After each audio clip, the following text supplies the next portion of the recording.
The Transfiguration Movement. Arise, shine, for your light has come, and the esteem of Yah has risen upon you.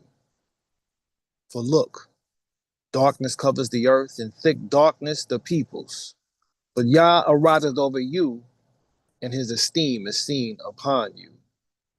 Isaiah 60, verses 1 and 2. The human body literally glimmers.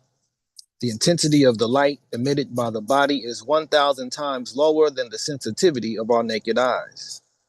Ultra-weak photon emission is known as the energy released as light through the changes in energy metabolism. We successfully image the diurnal change of this ultra-weak photon emission with an improved, highly sensitive imaging system using cryogenic change-coupled device, CCD, the camera. We found that the human body directly and rhythmically emits light. The diurnal changes in photon emission might be linked to changes in energy metabolism. Excerpt from imaging of ultra-weak spontaneous photon emission, the human body displaying diurnal rhythm. Kyle Long, April 14, 3:40 p.m. I'm throwing my hat in with the trans movement, but mine is going to be called the Transfiguration Movement. My pronoun is I am. I identify as Elohim. Anyone else down to push that cause with me? In this age of spiritual rebellion, self-definition, and pseudoscientific notions of humanity, it seems that everything is open to transition, gender, species, even reality itself. We are witnessing the rise of various trans movements, cultural currents that declare the power of the individual to identify with virtually anything outside themselves, anything that is except with the truth of who and what they were created to be. In our current era of hyper-individualism and digital distortion, people declare allegiance to avatars, illusions, and fabricated selves, all while rejecting the one transformation that would liberate them from the lie altogether, the transfiguration into the image and likeness of Elohim. According to Genesis 1:26, the original pattern is explicit. Let us make man in our image, after our likeness. This is not a poetic or novel idea. It is an ancient sacred blueprint, a divine architectural plan for humanity, not just humanity in the abstract, but me, you, us, we. Yes, each of us as sacred microcosms of the Elohim of Abraham, Isaac, and Jacob, Sarah, Rebecca, Rachel, and Leah. We were not created to be fractured characters of confusion, but to radiate divine intelligence, righteous character, and omnipotent creative force into the world. And yet, as I expounded in my work, The Pattern of Adam Revealed, we have collectively deviated from that template, trading the authentic for the artificial, the superconscious for the superficial. But a remnant remembers, and a remnant rises. The Transfiguration Movement is not about new pronouns, alternate realities, or man-made metamorphoses. It is about returning, teshuvah, to the heavenly image encoded into our very essence. It is about identifying with the great I am. And there is no greater model for this than HaMashiach Yeshua ben Yosef, who on the mountaintop revealed the destiny that awaits all the children of light. And what is called the Transfiguration, Matthew 17, Mark 9, Luke 9. Yeshua is metamorpho, a Greek term meaning to change form into radiant light. His face shines like the sun. His clothing becomes white as light, but he is not alone.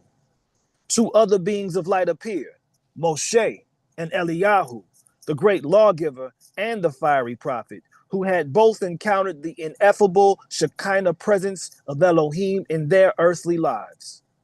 This moment is not a theatrical display. It is a revelation of the true endgame of humanity, to be clothed again in splendor, to be the luminaries in a darkened world. The science reflects the spirit.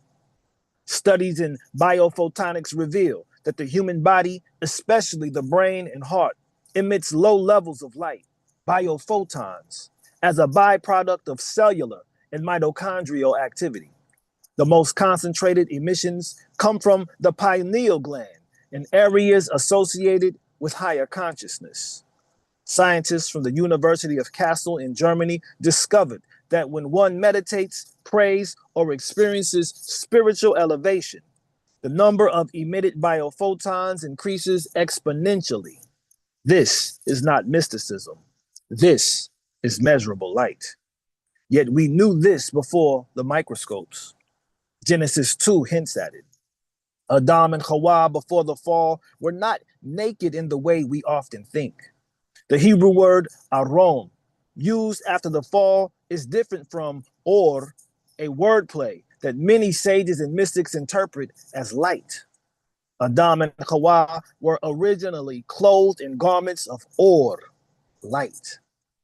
When they disobeyed, the light faded, replaced by fig trees and eventually animal skins. When Moshe ascended Mount Sinai the second time, Exodus 34, verses 29 through 35, after the sin of the golden calf, he came down with the tablets of testimony and a face that shone so brightly that the Israelites were afraid to look at him. He had to wear a veil. Why? Because he had absorbed light. He had been in the Shekinah presence of El Elyon. Of this destiny that awaits all the children of light, Daniel 12, verse 3 foretells, those who are wise will shine like the brightness of the heavens, and those who lead many to righteousness like the stars forever and ever. And again, Yeshua affirms in Matthew 13, verse 43, then the righteous will shine like the sun in the kingdom of their Father. This is not metaphor. It is metamorphosis. Even Stephen, as he was being stoned for his bold acts and his bold witness in Acts 6 and 7, is described as having the face of an angel, glowing with heavenly intensity. The early followers of Yeshua, rooted in Torah and charged with Ruach, understood that Kedoshah, or set apartness or holiness, is embodied light. That transfiguration is not an event for the Messiah alone, but a model for every soul reborn in truth, a matter that must settle upon us with enlightenment. So I pose this question. What would happen if we reoriented our energy, focus, and spiritual ambition toward becoming light bearers again?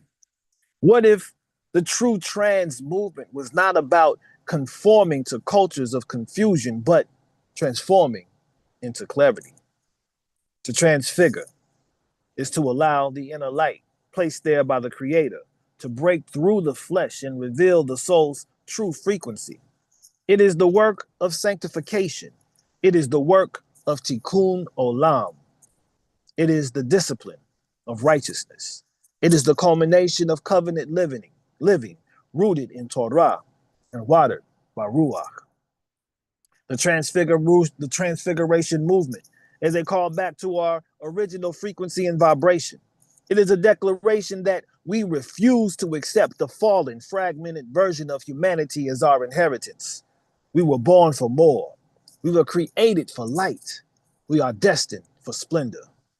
It begins with repentance. It grows with study.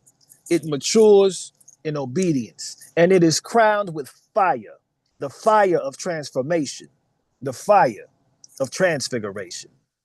If you feel that stirring in your spirit, then you've already heard the call.